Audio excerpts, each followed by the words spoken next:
Alrighty, welcome. And today we have an update on the boiler install using the Columbia boiler. Let me show another. This one right here. Put in this space. There's our drain valve. We've got a temporary bypass to add water for testing. There's our drain valve.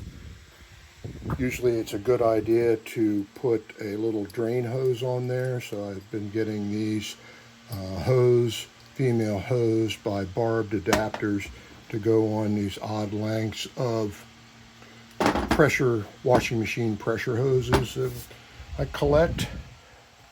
This is our union for removing the drip line quickly for servicing. It's our drop header, and we've really tightened it up to allow this to fit in the space so we can work in here more or less.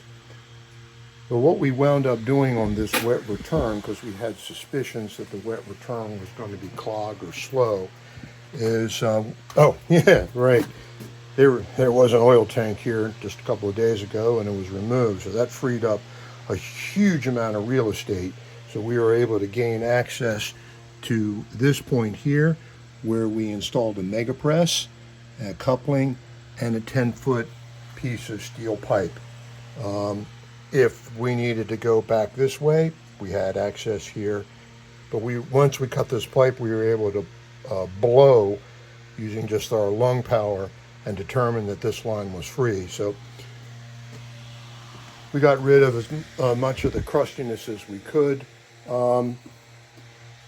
We've got Kendorf support there. We've got a drain. That's the yellow handled device there, and that's running to the sump pump. We can shut the red handled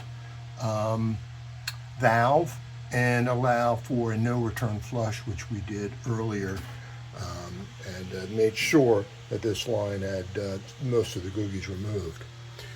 That's where we're adding the water. We're using bushing and brass bushing and fittings to make the transition. We're keeping this space here so you can stand here and work.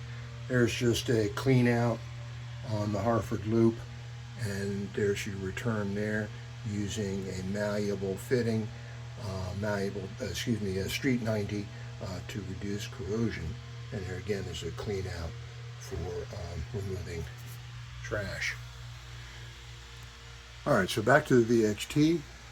We have a shut-off valve for manual servicing and control. It's a 3/8 male by female webstone. It goes on there. This is the, I've got it in ProPress, and this is your manual bypass. One problem we had was that when I made this up, this started to leak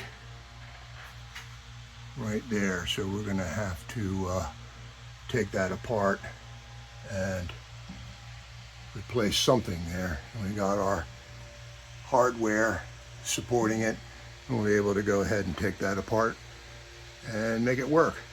Okay guys, thank you for your comments, and I'll see you on the